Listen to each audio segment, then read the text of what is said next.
नमस्कार दोस्तों, मैं अंकुश आप सबका सफलता IQ प्लेटफॉर्म पर हार्दिक स्वागत अभिनंदन करते हैं। जैसा कि आप सबको पता है कि ये पॉलिटी की क्लास चल रही थी और पॉलिटी की क्लास में हम संवैधानिक विकास के बाद भाग एक और भाग 2 को क्या कर लिए थे, पढ़ लिए थे। भाग 1 यानी कि अनुच्छेद नंबर 1 से लेकर भाग 1 को हम क्या कर लिए थे, पढ़ लिए थे। यानी कि आर्टिकल नंबर 1 से लेकर 4 तक हमारा कंप्लीट हुआ था या नहीं, बोलो भाई। तो भाग 1 यानी कि 1 से लेकर 4 तक हम पढ़ लिए थे। उसके बाद भाग 2 भी पढ़ लिए थे, भाग 2 पढ़ लिए थे, भाग 2 पढ़ लिए थे, भाग 2 भी क्या कर लिए थे, पढ़ लिए थे आर्टिकल 5 से लेकर 11 तक। समझ में आ गया। भाग 1 का नाम क्या था, संघ एवं राज्य क्षेत्र। भाग 1 का नाम क्या था, संघ एवं राज्य क्षेत्र। अनुच्छेद 1 से लेकर 4 तक ये हम पूरा कंप्लीट कर लिए थे। उसके बाद भाग 2 यानी कि नागरिकता पढ़ लिए थे, सिटीजनशिप को क्या कर लिए थे, पढ़ लिए थे। और ये कहाँ से कहाँ तक था मेरे भाई, 5 से लेकर 11 तक। भाग 2 कहाँ से लेकर कहाँ तक था, 5 से लेकर 11 तक। बहुत ध्यान से देखना है भाई, बहुत ध्यान से देखो, बहुत जल्दी रिवीजन करवाते हैं। देखो हुआ क्या था हमारे पास, भाग 1 हम कौन कौन से भाग पढ़ लिए थे भाई, भाग 1 को पढ़ लिए थे या नहीं, बोलो। भाग 1 पढ़ लिए थे। भाग 1 में आर्टिकल कहाँ से कहाँ तक हैं, 1 से लेकर 4 तक। तो यानी कि आर्टिकल नंबर 1 से लेकर 4 तक हम पढ़ लिए थे या नहीं, बताओ। उसके बाद भाग 2 भी हम कंप्लीट कर लिए थे, भाग 2 भी कंप्लीट कर लिए थे। भाग 2 कहाँ से लेकर कहाँ तक है, 5 से लेकर 11 तक, यानी कि आर्टिकल 5 से लेकर 11 तक। भाग 2 का नाम क्या है, नागरिकता। भाग 2 का नाम क्या है मेरे भाई, नागरिकता यानी कि सिटीजनशिप। अब आज जो भाग स्टार्ट करेंगे उसका नाम होगा भाग 3। भाग 3 कौन सा भाग स्टार्ट करेंगे मेरे भाई, भाग 3 स्टार्ट करेंगे। और भाग 3 का कोई नाम बता सकता क्या है, मूल अधिकार, फंडामेंटल राइट। तो आज स्टार्ट करेंगे हम संविधान में भाग 3। कौन सा भाग स्टार्ट करेंगे मेरे भाई, भाग 3। भाग 3 का नाम क्या है, मूल अधिकार। क्या नाम है, मूल अधिकार। क्या नाम है मेरे भाई, मूल अधिकार। बहुत ध्यान से समझने की कोशिश करेंगे। अब देखो भाग 1 आर्टिकल कहाँ से लेकर कहाँ तक हो गए, 1 से लेकर 4 तक। भाग 2 में आर्टिकल कहाँ से लेकर कहाँ तक हो गए, 5 से लेकर 11 तक। तो भाग 3 में आर्टिकल कहाँ से शुरू होंगे, बोलो भाई, 12 से लेकर 35 तक। भाग 3 में आर्टिकल कहाँ से लेकर कहाँ तक होंगे, 12 से लेकर 35 तक। तो इसमें आर्टिकल कहाँ से लेकर कहाँ तक हो जाएंगे मेरे भाई, बोलो। आर्टिकल 12 से लेकर 35 तक, आर्टिकल 12 से लेकर 35 तक। तो हमारे पास जो आज नया टॉपिक है उस टॉपिक का नाम क्या है, मूल अधिकार। क्या नाम है, मूल अधिकार। भाग नंबर 3। कौन सा भाग पढ़ रहे हैं हम लोग, भाग 3।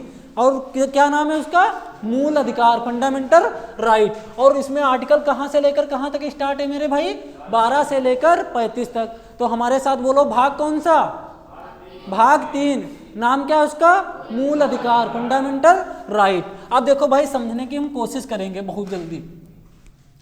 मूल अधिकार हैं क्या, उसके बारे में हम बहुत डीप में पढ़ेंगे, एक एक अनुच्छेद पढ़ेंगे। उसके पहले आप ये जानने की कोशिश करो कि मूल अधिकार लिए कहाँ से गए। तो मूल अधिकार का स्रोत क्या है भाई, मूल अधिकार कहाँ से लिए गए हैं, यानी कि स्रोत क्या है। तो मूल अधिकार कहाँ से लिए गए हैं, अमेरिका से लिए गए हैं। कहाँ से लिए गए हैं मेरे भाई, अमेरिका से लिए गए हैं। कहाँ से लिए गए हैं, अमेरिका से लिए गए हैं। बात समझ में आ गई, यानी कि USA से लिए गए हैं। तो मूल अधिकार कहाँ से लिए गए हैं, अमेरिका से। अगर क्वेश्चन आ जाए कि नागरिकता कहाँ से ली गई है, तो ब्रिटेन के संविधान से। नागरिकता का स्रोत क्या है, ब्रिटेन का संविधान। इसी प्रकार मूल अधिकार का स्रोत कौन सा है, अमेरिका का संविधान। इतनी बात समझ में आ गई।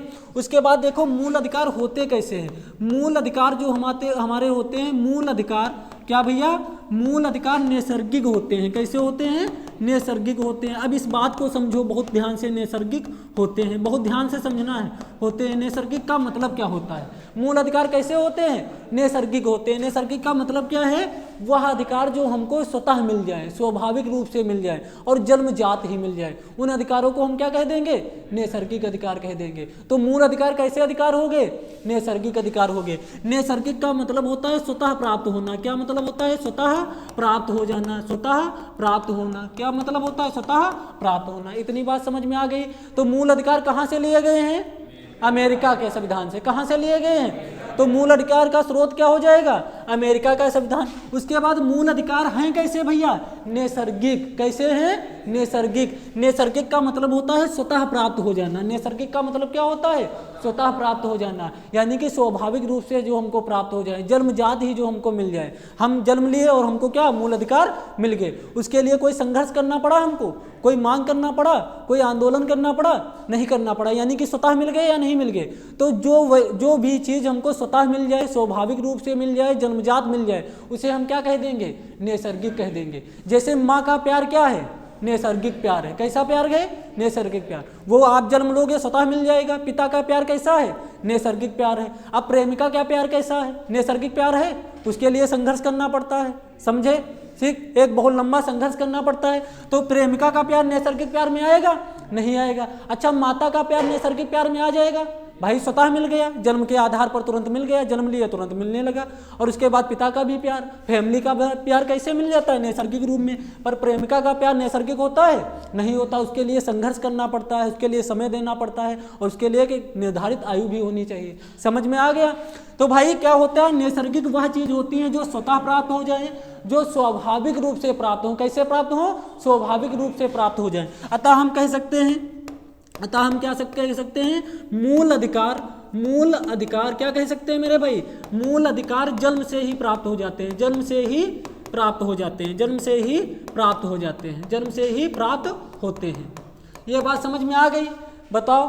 तो भैया मूल अधिकार का स्रोत क्या, बोलो, अमेरिका का संविधान। मूल अधिकार का स्रोत क्या, अमेरिका। मूल अधिकार किस प्रकार के अधिकार हैं मेरे, नैसर्गिक। नैसर्गिक वह अधिकार होते हैं जो स्वतः प्राप्त हो जाएं। कैसे प्राप्त हो जाएं, स्वतः प्राप्त हो जाएं, जिनके लिए कोई संघर्ष ना करना पड़े, जो स्वाभाविक रूप से हमको मिल जाएं, यानी कि जन्मजात जो अधिकार हमको मिल जाए, उसे क्या कह देंगे, नैसर्गिक। जैसे माँ का प्यार कैसा है, नैसर्गिक प्यार है। पिता का प्यार कैसा है, नैसर्गिक प्यार है। पर प्रेमिका से प्यार करना कोई नैसर्गिक प्यार है नहीं, जन्म के आधार पर मिल जाता है, स्वतः मिल जाता है। उसे प्राप्त करना पड़ता है, उसके लिए संघर्ष करना पड़ता है। तो इसीलिए मूल अधिकार हमारे पास कैसे अधिकार हो गए, नैसर्गिक अधिकार। कोई संघर्ष नहीं, जन्म के साथ ही हमको मिल गई। बात समझ में आ गई। उसके बाद देखो क्या है, मूल अधिकारों को मैग्ना कार्टा कहा जाता है। क्या कहा जाता है, मैग्ना कार्टा कहा जाता है। तो भाई दूसरा क्या पॉइंट है, मूल अधिकार, मूल अधिकारों को, मूल अधिकारों को क्या कहा जाता है, मैग्ना कार्टा कहा जाता है। अब भाई कार्टा कहा जाता है, बहुत ध्यान से समझना है, मैग्ना कार्टा क्या है, मैग्ना कार्टा कहा जाता है। अब देखो भाई मैग्ना कार्टा क्या होता है। सबसे पहली बात, मैग्ना कार्टा होता है लैटिन भाषा का एक शब्द है। मैग्ना कार्टा किस भाषा का शब्द है मेरे भाई, लैटिन भाषा। मैग्ना कार्टा किस भाषा का शब्द, बोलो भाई, किस भाषा का शब्द है, लैटिन भाषा का शब्द है। मैग्ना कार्टा का मतलब क्या होता है, मैग्ना कार्टा का मतलब होता है उचित कानून द्वारा उचित व्यवस्था स्थापित करना। मैग्ना कार्टा का मतलब क्या हो गया, उचित कानून द्वारा उचित व्यवस्था स्थापित कर लेना क्या कहलाएगा, मैग्ना कार्टा कहलाएगा। समझ में आ गई। तो कहने का मतलब है मूल अधिकार कुछ ऐसे अधिकार हैं, कुछ ऐसे कानून हैं जिनके द्वारा उचित व्यवस्था स्थापित की गई है। इसीलिए मूल अधिकारों को क्या बोल देते हैं मेरे भाई, मैग्ना कार्टा बोल देते हैं। क्या बोल देते हैं, मैग्ना कार्टा। मैग्ना कार्टा किस भाषा का शब्द है, लैटिन भाषा का शब्द है। किस भाषा का शब्द है, लैटिन भाषा का। और इसका मतलब क्या होता है, उचित कानून द्वारा। क्या मतलब होता है मेरे भाई, उचित कानून द्वारा। क्या मतलब होता है, उचित कानून द्वारा उचित व्यवस्था स्थापित करना। उचित कानून द्वारा उचित व्यवस्था स्थापित करना, उचित कानून द्वारा उचित व्यवस्था स्थापित करना, उचित कानून द्वारा भाई उचित व्यवस्था स्थापित करना। किसका मतलब हो गया, मैग्ना कार्टा का। समझ में आ गया। और इसमें होता क्या है, देखो उचित व्यवस्थाएं तो करना ही पड़ेगा, उचित कानून भी करना पड़ेगा, उसके बाद एक उचित कराधान यानी कि कर लेने की परंपरा भी इसी में लागू की जाती है। तो भाई कहने का मतलब क्या हो गया, मूल अधिकारों को क्या कहा जाता है, हमारे साथ बोलो, मूल अधिकारों को क्या कहा जाता है, क्या कहा जाता है, मैग्ना कार्टा। मैग्ना कार्टा किस भाषा का शब्द है मेरे भाई, किस भाषा का शब्द है, लैटिन भाषा का शब्द है। किस भाषा का शब्द है, लैटिन भाषा का। इसका जो मतलब होता है, मतलब क्या होता है, उचित कानून द्वारा उचित व्यवस्था बना लेना क्या कहला देता है, मैग्ना कार्टा कहलाता है। क्या कहलाता है? Magna carta. इसीलिए जो हमारे मूल अधिकार हैं उचित रूप में मिले हैं, उचित कानून है या नहीं है या नहीं, तो इसीलिए कहा जाता है जो हमारे मूल अधिकार हैं ये उचित कानून द्वारा उचित व्यवस्था बनाने की एक प्रक्रिया है। क्या है? उचित कानून द्वारा उचित व्यवस्था बना लेने की एक प्रक्रिया को क्या कह देते हैं? मूल अधिकार कह देते हैं। बोलो बात समझ में आ गई? तो पहला क्या हम सीखे, जो हमारा भाग 3 है, भाग 3 का नाम क्या है मेरे भाई? मूल अधिकार। भाग 3 का नाम क्या नाम है? मूल अधिकार। इसमें आर्टिकल कहाँ से लेकर कहाँ तक है? 12 से लेकर 35 तक। 12 से लेकर कहाँ तक? 35 तक। अच्छा, मूल अधिकार कहाँ से लिए गए हैं? अमेरिका के संविधान से। किस संविधान से लिए गए हैं? अमेरिका के संविधान से लिए गए। इतनी बात समझ में आ गई? उसके बाद मूल अधिकार कैसे अधिकार है? नैसर्गिक अधिकार है। नैसर्गिक अधिकार का मतलब समझे? नैसर्गिक का मतलब होता है वह चीज़ जो हमको स्वतः प्राप्त हो जाए। क्या हो? स्वतः प्राप्त हो जाए, स्वाभाविक रूप से प्राप्त हो जाए। यानी कि ऐसे कोई चीज़ हमको मिल जाए जो जन्मजात ही हमको मिल जाए। जैसे माँ का प्यार कैसा प्यार है? नैसर्गिक प्यार है, स्वतः मिल गया। कोई संघर्ष करना पड़ा? ऐसा तो है नहीं कि माँ को एक पत्र लिखना पड़ा हो कि हाँ हमको प्यार दो। संघर्ष करना पड़ा। जन्म लिए तुरंत मिलेगा? जन्म से पहले ही मिल जाता है ना। समझ में आ गया? तो नैसर्गिक वह चीज़ें होती जो स्वतः मिल जाएं, जन्म के तुरंत या जन्म के साथ ही मिल जाए। तो जैसे माँ का प्यार मिलता है, इसी प्रकार हम लोगों को क्या मिल जाते हैं? मूल अधिकार मिल जाते हैं। क्या मिल जाते हैं मेरे भाई? मूल अधिकार। स्वतः मिल जाएंगे और जन्म के साथ ही मिल जाएंगे। कौन से अधिकार? मूल अधिकार। बात समझ में आ गई? उसके बाद मूल अधिकारों को क्या कहा जाता है? मैग्ना कार्टा कहा जाता है। क्या कहा जाता है? Magna carta. मैग्ना कार्टा किस भाषा का शब्द है? लैटिन भाषा का शब्द है। मैग्ना कार्टा का मतलब होता है उचित कानून। उचित कानून द्वारा उचित व्यवस्था को बनाना। उचित कानून द्वारा उचित व्यवस्था को बनाना। अतः हम कह सकते हैं कि मूल अधिकार कैसे कानून है? उचित कानून है, जिसके द्वारा उचित व्यवस्था बनाई जा रही। बोलो, इतनी बात समझ में आ गई? पक्का? अब देखो इसके बाद क्या होता है। इसके बाद होता क्या, जो हमारे पास मूल अधिकार हैं भाई, बहुत ध्यान से समझना है। कौन से अधिकार? Fundamental right. मूल अधिकार। मूल अधिकार।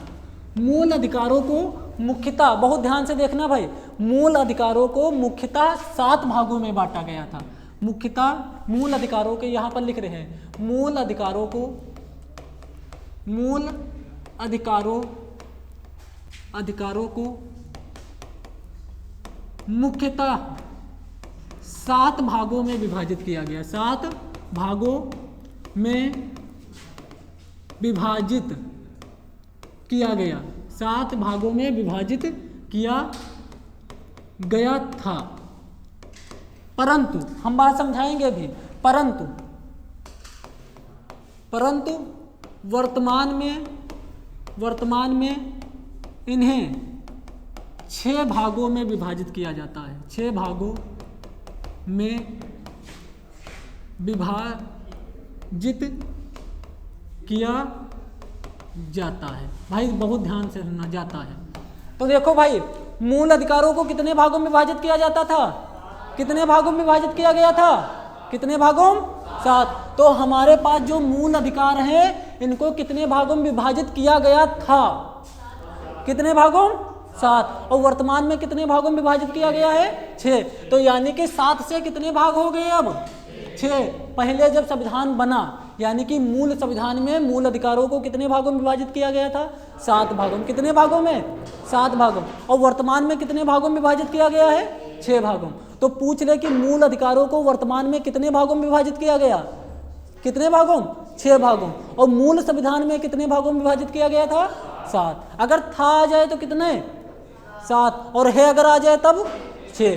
तो भाई हम क्या लिखे? मूल अधिकारों को मुख्यतः 7 भागों में विभाजित किया गया था। ठीक। और उसके बाद क्या है?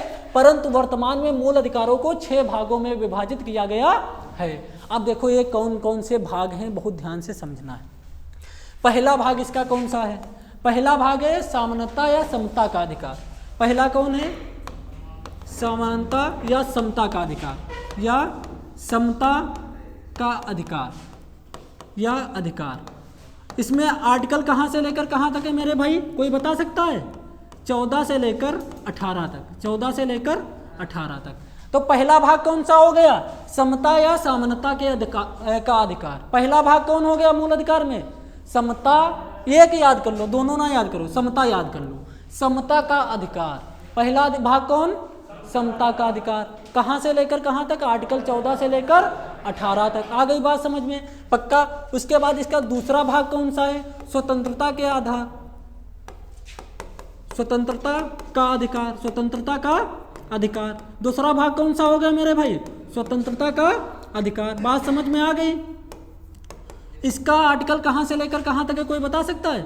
19 से लेकर 22 तक, 19 से लेकर 22 तक। तो संविधान में जो मूल अधिकार हैं, फिर से देखो समझो, संविधान में जो क्या है मूल अधिकार, कितने भागों में विभाजित किए गए थे? 7। और वर्तमान में कितने भाग हैं? 6। अभी बताएंगे 6 क्यों रह गए।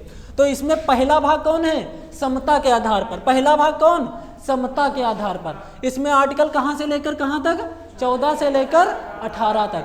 दूसरा भाग मेरे कौन है भाई? मेरे स्वतंत्रता का अधिकार। दूसरा कौन है? स्वतंत्रता का अधिकार। कहां से लेकर कहां तक है? 19 से लेकर 22 तक। उसके बाद तीसरा भाग कौन है, कोई बता सकता है? शोषण के विरुद्ध। काहे के विरुद्ध? शोषण के विरुद्ध अधिकार, शोषण के विरुद्ध अधिकार, शोषण के विरुद्ध अधिकार। इतनी बात समझ में आ गई? ये कहां से लेकर कहां तक है बोलो? 23 से लेकर 24 तक। तो आर्टिकल 23 से लेकर 24 तक कौन सा अधिकार हो गया? शोषण के विरुद्ध अधिकार। याद करवा देंगे, अभी घबराना नहीं है। पहला अधिकार कौन सा हो गया? हमारे साथ बोलो, समता का अधिकार। पहला कौन? तेज बोलो, पहला कौन? आर्टिकल 14 से लेकर 18 तक। दूसरा कौन? दूसरा कौन? आर्टिकल कहां से लेकर कहां तक? 19 से लेकर 22 तक। और तीसरा कौन मेरे भाई? शोषण के विरुद्ध अधिकार, आर्टिकल 23 से लेकर 24 तक। और चौथा कौन? चौथा कौन?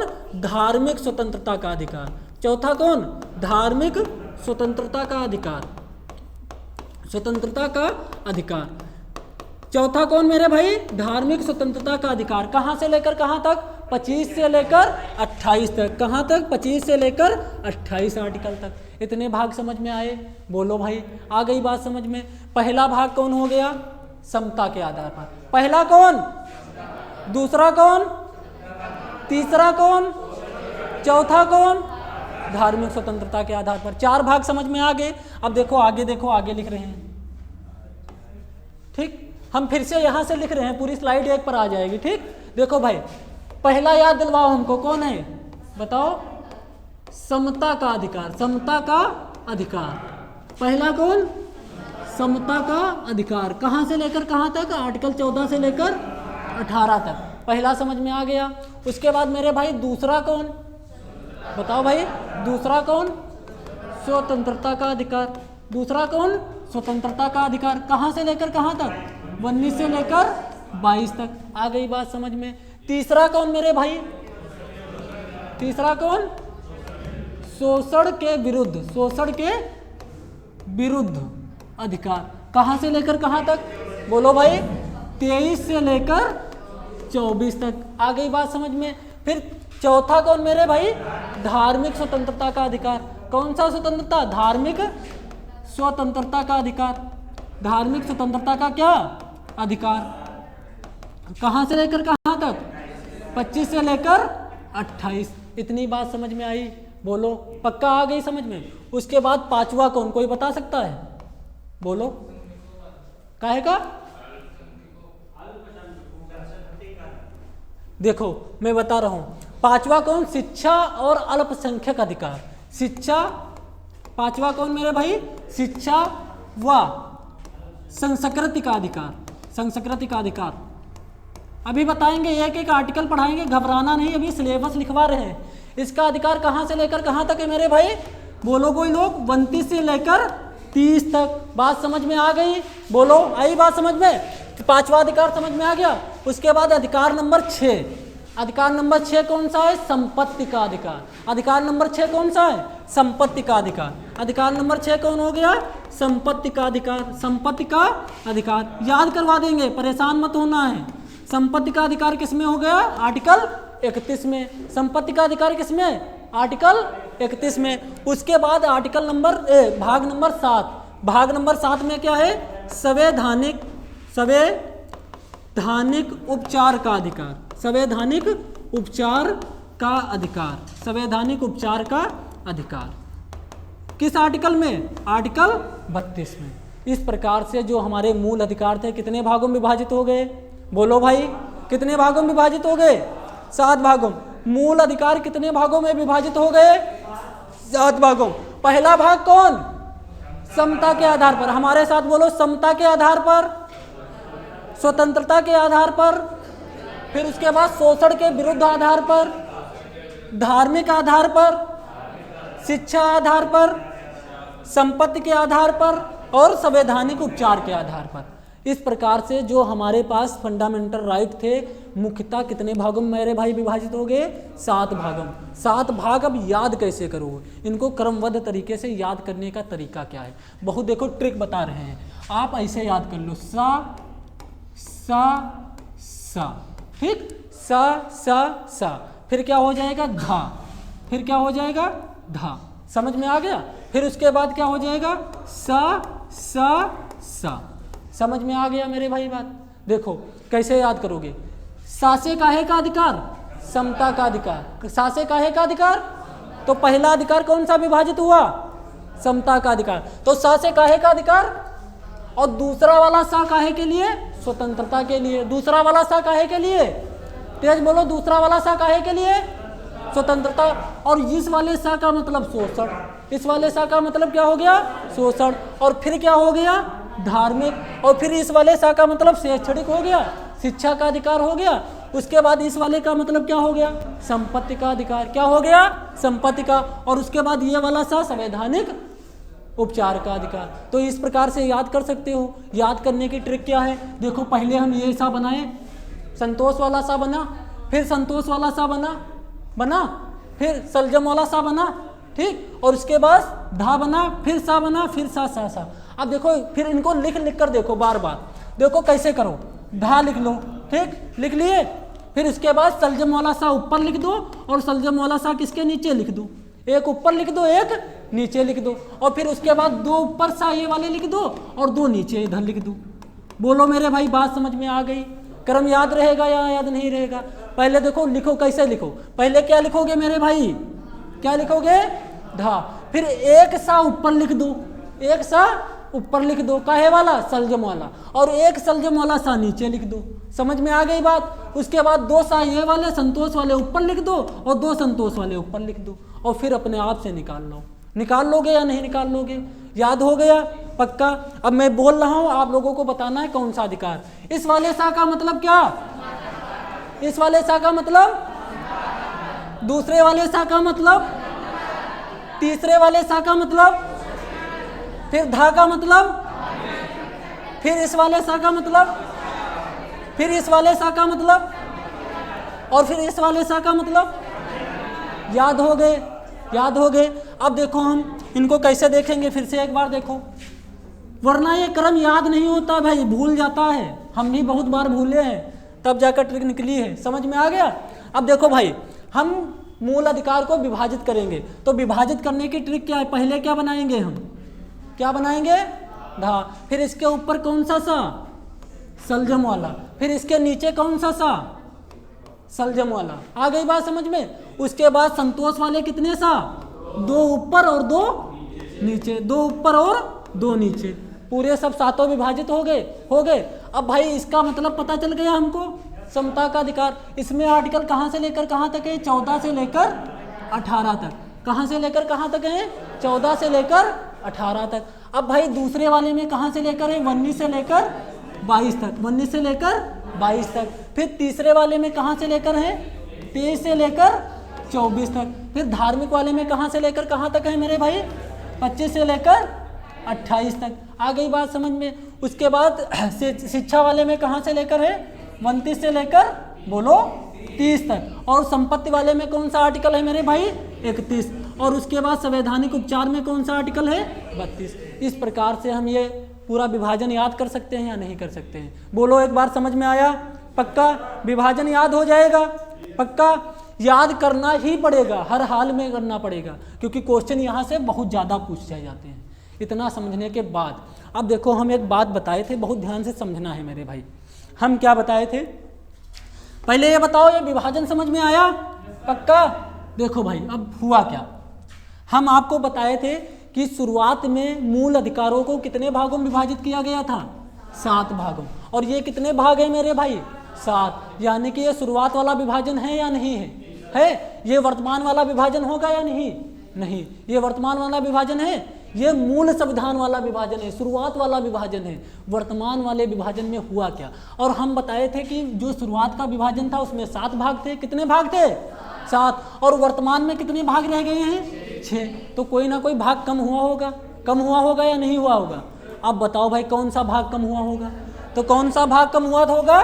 संपत्ति का अधिकार जो है ये क्या मूल अधिकार से समाप्त कर दिया गया और इसको क्या बना दिया गया? कानूनी अधिकार बना दिया गया। क्या बना दिया गया? कानूनी अधिकार बना दिया गया। तो भैया इसमें मूल अधिकार जो संपत्ति का अधिकार, अगर इसको हम ऐसे हटा दें तो अब गिनोगे तो कितने अधिकार आएंगे? गिनो भाई, 1 2 3 4 5 6। तो वर्तमान में कितने अधिकार? 6। कौन सा अधिकार हटा दिया गया?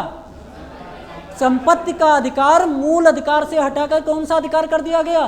कानूनी अधिकार। अब हम यहाँ पर आप सबको सिखाएंगे कि मूल अधिकार, कानूनी अधिकार, संवैधानिक अधिकार, इसमें सब में अंतर क्या होता है। ठीक, समझ में आ गया? तो पहले संपत्ति का अधिकार कैसा था हमारे पास? संवैधानिक अधिकार। और अब कैसा संपत्ति का अधिकार है? कानूनी अधिकार। अब कैसा अधिकार है?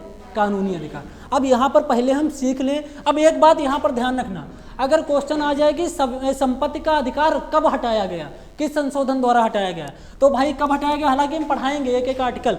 कब हटाया गया? 44वें संवैधानिक संशोधन द्वारा 1978 में। किसकी सरकार में? मोरारजी देसाई की सरकार में। ठीक, और इस संपत्ति के अधिकार हटाने के चक्कर में बेचारे मोरारजी देसाई की पूरी सरकार गिर जाती है। लोगों में वहम फैल जाता है, अफवाह फैल जाती है कि तुम्हारी संपत्ति कब्जिया ली जाएगी, संपत्ति का अधिकार नहीं रह जाता है। पर ऐसा होता कुछ नहीं। उसके पीछे की कहानी क्या है? एक एक कहानी, एक एक आर्टिकल बहुत अच्छी तरीके से समझते हुए चलेंगे। बोलो भाई, बात समझ में आ गई? पर यहाँ पर बस इतना समझ लो कि कौन सा अधिकार? संपत्ति का अधिकार जो अनुच्छेद 31 में था वो पहले मूल अधिकार था, अब मूल अधिकार से हटाकर कौन सा अधिकार कर दिया गया? कानूनी अधिकार। तो ये अधिकार पहले कौन सा था मेरे भाई? मूल अधिकार। पहले कौन था मेरे भाई? मूल अधिकार। पहले कौन था? मूल अधिकार। और 44वां संवैधानिक संशोधन 1978 द्वारा क्या कर दिया गया? मूल अधिकार से हटा दिया गया। अब मूल अधिकार से हटाकर किस अधिकार में ले आए इसको? कानूनी अधिकार में ले आए। किस अधिकार में ले आए? कानूनी अधिकार में ले आए। बात समझ में आ गई?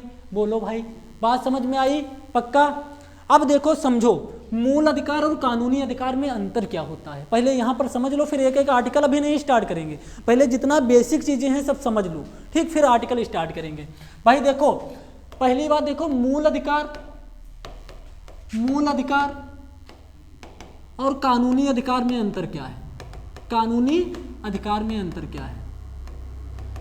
देखो समझो भाई, मूल अधिकार वह अधिकार है जिनका हनन होने पर, भाई बहुत ध्यान से देखना, मूल अधिकार वह अधिकार है जिनका हनन होने पर हम डायरेक्ट सुप्रीम कोर्ट जा सकते हैं। कहाँ जा सकते हैं? Supreme court. और सुप्रीम कोर्ट में चिल्ला सकते हैं, ये देखो हमको मूल अधिकार मिला था, अब हनन कर रहे हैं, तो सुप्रीम कोर्ट तुम्हारी बात सुनेगा, क्योंकि आर्टिकल 32 का हवाला देकर तुम कहाँ जा सकते हो?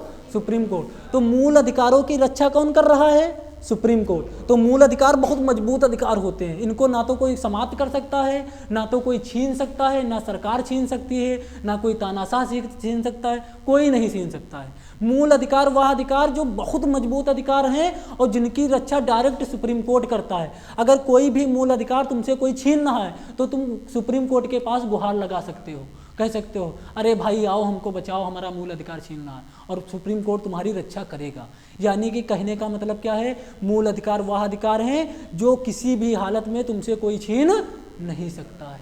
आ गई बात समझ में? मूल अधिकार तुमसे छीने जा सकते हैं? नहीं छीने जा सकते हैं। अब कुछ कंडीशनों में छीने जा सकते हैं, आपातकाल में, वो आगे बात करेंगे कैसे छीने जा सकते हैं, कौन कौन से अधिकार छीने जा सकते हैं, ये सब बात करेंगे। अब देखो कानूनी अधिकार क्या होता है? कानूनी अधिकार तुमसे सरकार छीन सकती है। कौन छीन सकता है? सरकार छीन सकती है। कानूनी अधिकार किसी पर है तो सरकार तुमसे वो अधिकार छीन सकती है। समझ में आ गया? अब आप लोग सोचो कि संपत्ति के अधिकार को कानूनी अधिकार बनाया क्यों गया? सोचो एक मिनट, बताओ भाई, कोई बता सकता है? बताओ, पता है किसी को? संपत्ति के अधिकार को कानूनी अधिकार बनाने की जरूरत काहे पड़ी? बताओ, क्या ऐसा मोरारजी देसाई में दिमाग में आ गया कि उन्होंने संपत्ति के अधिकार को कानूनी अधिकार बना दिया? बताओ कोई लोग, फिर बताएं हम। पहले ये बताओ, मूल अधिकार समझ में आ गए? वह अधिकार जो तुम्हारे पास बहुत मजबूती के साथ हैं और कोई नहीं छीन सकता है। मूल अधिकार वह अधिकार हैं जो तुम्हारे पापा भी तुमसे नहीं छीन पाएंगे, मतलब किसी के दम ही नहीं है कि छीन सके, ना सरकार, ना पापा, ना अभिभावक, ना कोई। ठीक, अगर कोई छीनना तो किसके पास चले जाओगे? सुप्रीम कोर्ट के पास, और कहोगे हमसे अधिकार छीने जा रहे, वो तुम्हारी रक्षा करेगा। इसीलिए मूल अधिकार बहुत मजबूत होते हैं। और इसी मूल अधिकार में एक अधिकार था हमारे पास, संपत्ति का अधिकार। संपत्ति का अधिकार 44वें संवैधानिक संशोधन द्वारा किस अधिकार में कर दिया गया? कानूनी अधिकार में। और कानूनी अधिकार में कौन छीन सकता है? सरकारें छीन सकती हैं उस अधिकार को। सरकार के अकॉर्डिंग ही वो अधिकार रहेंगे। उन अधिकार को क्या कह देंगे?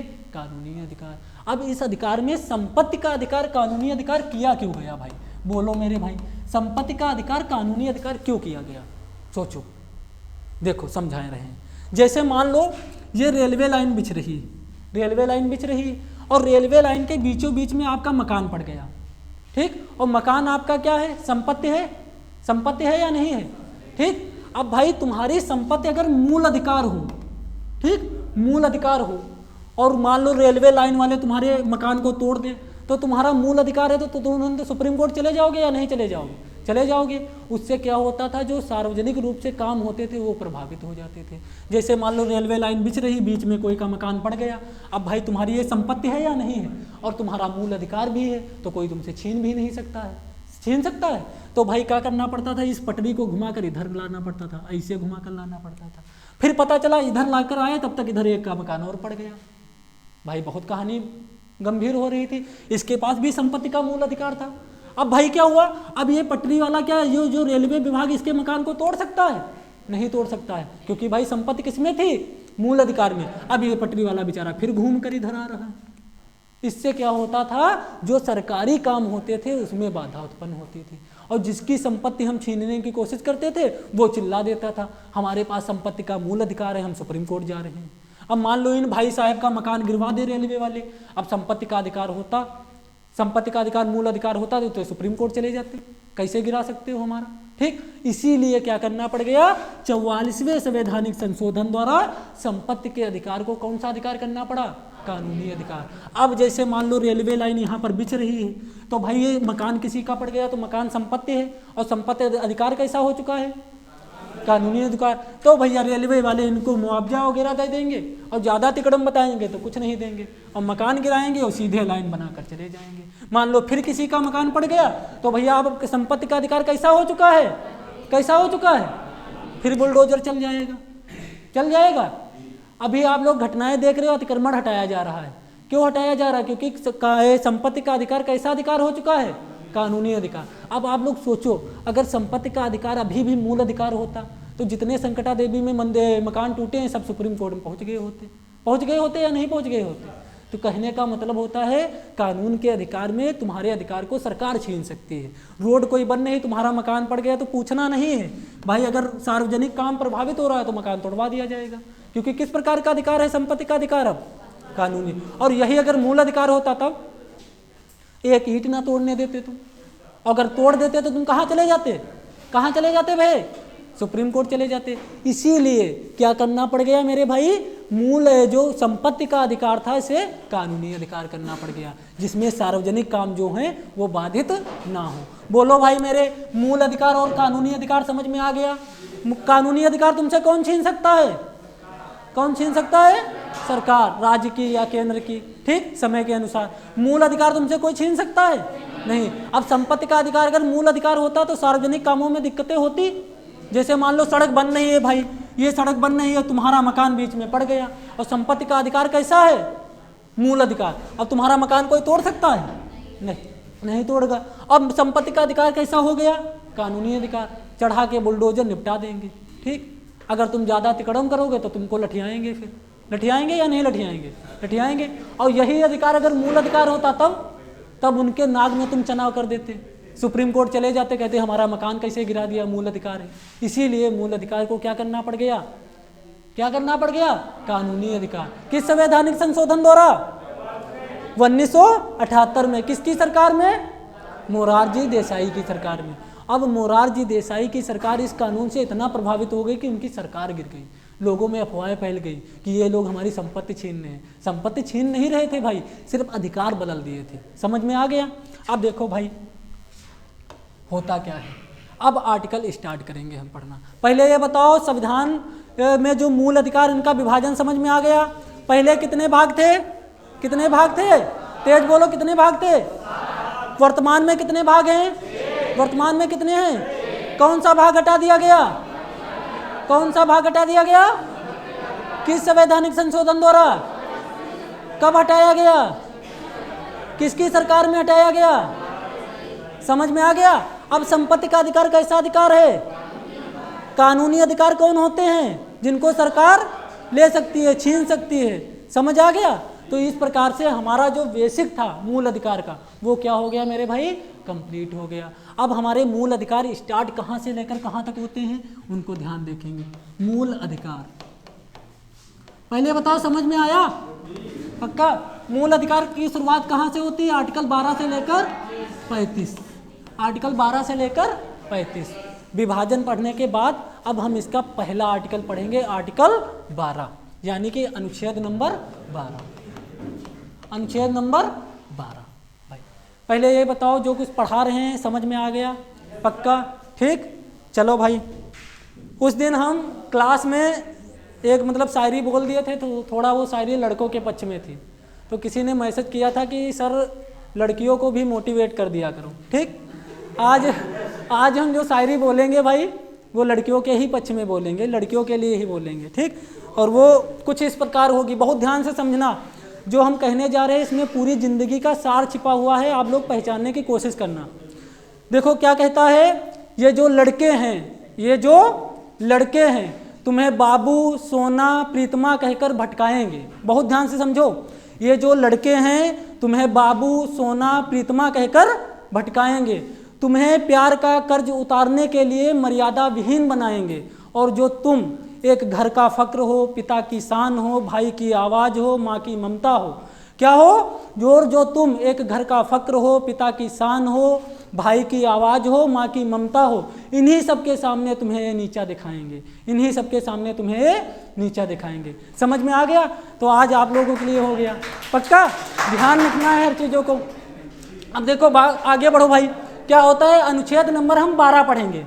अनुच्छेद नंबर 12 में क्या होता है? देखो भाई, अनुच्छेद नंबर, अब कोई ये मत कह देना कि हमारे लिए भी कहो, ठीक? कहेंगे लास्ट तक, ठीक? समझ में आया?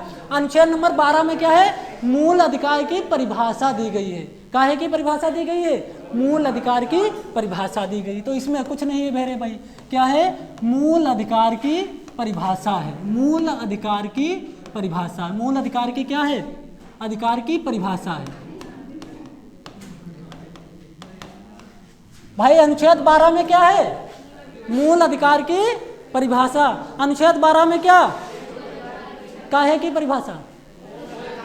मूल अधिकार की। अगर क्वेश्चन आ जाए कि मूल अधिकार को किस अनुच्छेद में परिभाषित किया गया है? अनुच्छेद 12। अनुच्छेद 12। उसके बाद देखो मेरे भाई, अनुच्छेद 13 क्या है? अनुच्छेद 13 क्या है? पहले ये बताओ, अनुच्छेद 12 समझ में आया? अनुच्छेद 12 में कुछ नहीं है। अनुच्छेद 12 में बस इतना है कि मूल अधिकार की परिभाषा बता दी गई। किसमें? अनुच्छेद 12 में। क्वेश्चन आ जाएगा कि मूल अधिकार किस आर्टिकल में परिभाषित किया जाता है? किस में किया जाता है? 12 में। अब देखो अनुच्छेद 13 में क्या है? अनुच्छेद 13 में है अल्पीकरण। क्या है? अल्पीकरण। बहुत ध्यान से समझाएंगे, अभी समझने की कोशिश करना। अल्पीकरण, अल्पीकरण होता क्या है? देखो भाई, अल्पीकरण का मतलब क्या है? अल्पीकरण का मतलब है, देखो संविधान कहता है कि तुमको अधिकार दिए गए हैं, पर तुम्हारे अधिकार वहाँ ही तक सीमित हैं जहाँ तक तुम्हारे अधिकार से किसी दूसरे को नुकसान ना हो। समझ में आ गया? यानी कि मूल अधिकार तो दिए गए हैं, पर मूल अधिकारों की एक सीमा डिसाइड कर दी गई। उस सीमा को ही क्या बोल देते हैं? अल्पीकरण। समझ में आ गया? जैसे कि मान लो आपके पापा लोग हैं, आपके पापा आपको अधिकार दे देंगे कि भैया मन कहे जैसे घूमो, मन कहे जैसे कर्जा करो, मन कहे जैसे खर्चा करो, कुछ करो, ठीक? पर वो आप पर क्या करें? एक सीमा निर्धारित कर दें कि 500 के ऊपर नहीं खर्च कर सकते हो, रात को 9 बजे के बाद नहीं घूम सकते हो। तो इस प्रकार से उन्होंने आपको मूल अधिकार दिए थे या नहीं दिए थे? पर उन पर कुछ सीमाएं लगा दी गई। उन सीमाओं को ही संविधान के भाषा में क्या बोल देते हैं? अल्पीकरण। क्या बोल देते हैं? अल्पीकरण। जैसे इधर बटिया लोग हैं, ठीक, इनको क्या जैसे रात में बोल दें आप लोगों को फ्रीडम हो घर से कि बिटिया घूम सकती हो, खर्चा कर सकती हो, टहल सकती हो, पर पिताजी एक कंडीशन लगा दें कि देखो घूमो घामो कुछ करो, पर हर एक चीज़ के कंडीशन है, सीमा है। जैसे रात को 8 बजे के घर पहले आ जाओगे और तुम घूमोगी तो उसको किसी से नुकसान नहीं होना चाहिए, तुम्हारी वजह से कोई प्रभावित नहीं होना चाहिए। तो इस प्रकार की जो सीमाएं लगाई जाती है उसी को संवैधानिक भाषा में क्या बोल देंगे? अल्पीकरण। तो अल्पीकरण कुछ नहीं है, जो हमारे मूल अधिकार मिले हैं इनको सीमित कर देना। इनको क्या कर देना? सीमित कर देना। अब मान लो आर्टिकल 13 ना होता तो लोग टांडो मचा देते या नहीं मचा देते? कहते हैं हटो, हमारे पास बोलने का अधिकार है, मन कहे जो कुछ बोले।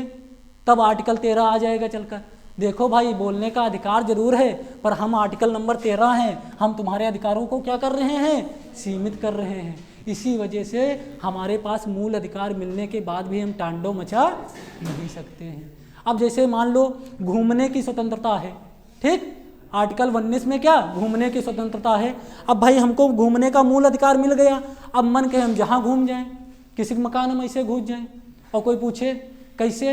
अरे आर्टिकल 19 कह रहा है घूमने की स्वतंत्रता है, तो वो तुमको पकड़ेगा और समझाएगा, कहते देखो तुम बेवकूफ़ हो, आर्टिकल 19 जरूर पढ़ लिए पर आर्टिकल 13 तो पढ़े होते महाराज।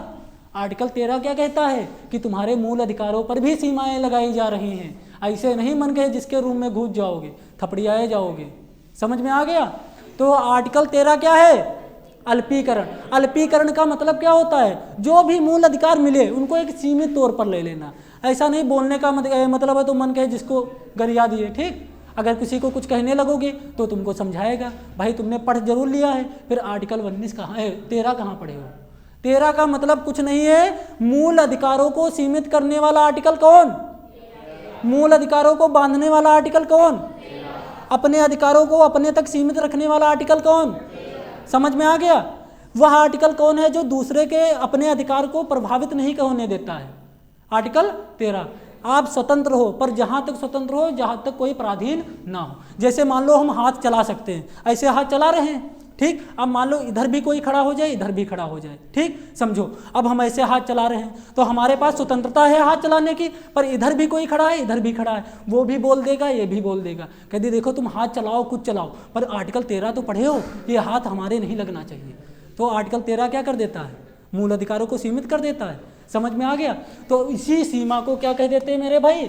अल्पीकरण कह देते हैं। बोलो बात दोनों समझ में आ गई? आर्टिकल 12 क्या है? मूल अधिकारों की परिभाषा। आर्टिकल 12 क्या? और आर्टिकल 13 क्या? अल्पीकरण। यानी कि मूल अधिकारों को